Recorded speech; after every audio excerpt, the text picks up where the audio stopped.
Of all the countries that have come into existence in the last century, no country's birth certificate is more legitimate than that of Israel. One reason is that many of the men who founded the country, Theodore Herzl, Zeb Jabotinsky, David Ben-Gurion, Menachem Begin, Yitzhak Shamir, were either lawyers or had legal training. They were obsessed with making it legal. Unlike almost every other country, lawyers, not generals, were the midwives of Israel's birth, or more accurately, rebirth, since it had existed as an independent country twice before in history. Step by legal step, Israel moved legally toward nationhood, from the Balfour Declaration in 1917 to the San Remo Agreement in 1920, to the League of Nations Resolution in 1922, to the Anglo-American Convention on Palestine in 1924, to the partition of land ordained by the United Nations in 1947 into a nation-state for the Jewish people and an Arab state. Yet immediately upon its lawful establishment in 1948 as the nation-state of the Jewish people, Israel was illegally attacked by all the surrounding Arab states, as well as by elements of the local Arab population. In defending its right to exist during that war, Israel lost 1% of its population, including many civilians and Holocaust survivors. It also lost some of the land assigned to it by the United Nations. It captured other land from the aggressors that was originally assigned to the Arab state. The end result of that war against Israel was an armistice line that prevailed until 1967, when Israel was once again attacked by Jordan during Israel's war with Egypt and Syria. Between 1948 and 1967, despite the armistice, Arab terrorists continued to infiltrate Israeli borders and to injure and kill Israeli citizens. That was part of an official policy by the surrounding governments and by leaders of local Palestinian groups. All of it was in violation, obvious violation of international law. Following the establishment of Israel, a transfer of populations occurred. Several 100,000 Arabs who fled from Israel during the War of Independence were not allowed to return. Some had chosen to leave, assured by their Arab leaders that the fledgling country would not last a week. Others were forced to leave. At that time, approximately the same number of Jews were forced to leave Arab countries, another violation of international law, where they had lived for thousands of years.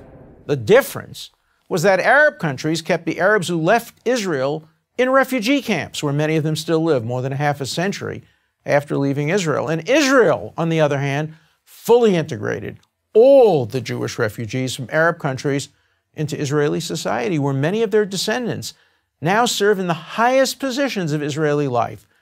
Israel's establishment as the nation-state of the Jewish people by entirely lawful means is quite remarkable for several reasons. First, there is no country in the world that is as surrounded by hostile enemies as is Israel. It's been that way since 1948. Yet Israel sought the way of the pen rather than of the sword. It has needed the sword to survive, but its preference has always been for the pen. That is, for peaceful negotiations. Its peace treaty with Egypt in 1978, its peaceful abandonment of Gaza in 2005, and its many attempts to reach a peace agreement with the Palestinians are examples. Yet despite its entirely lawful origins, Israel is the only country in the world today whose origins, and therefore its very legitimacy, have been questioned by the General Assembly of the United Nations, by numerous member nations, and by many organizations that claim the mantle of human rights and the rule of law. Ironically, current attacks on Israel's legitimacy have taken the form of lawfare, the use of international law as a weapon. Any fair tribunal that judged Israel by universal standards would reject such attacks out of hand. But alas, international courts like the UN itself have been packed by those bitterly antagonistic to the nation-state of the Jewish people. For example, the misnamed International Court of Justice refuses to acknowledge that Israel, a country that deals with terror attacks and the threats of terror attacks on a regular basis, has any special security needs. As I've demonstrated, this phenomenon, questioning the very right of Israel to exist as the nation-state of the Jewish people, cannot be explained on legal grounds or on any other rational basis for that matter. So then, how can this worldwide attack on Israel alone be explained? In only one way. It is pure bigotry. And there's a word for this bigotry: anti-Semitism.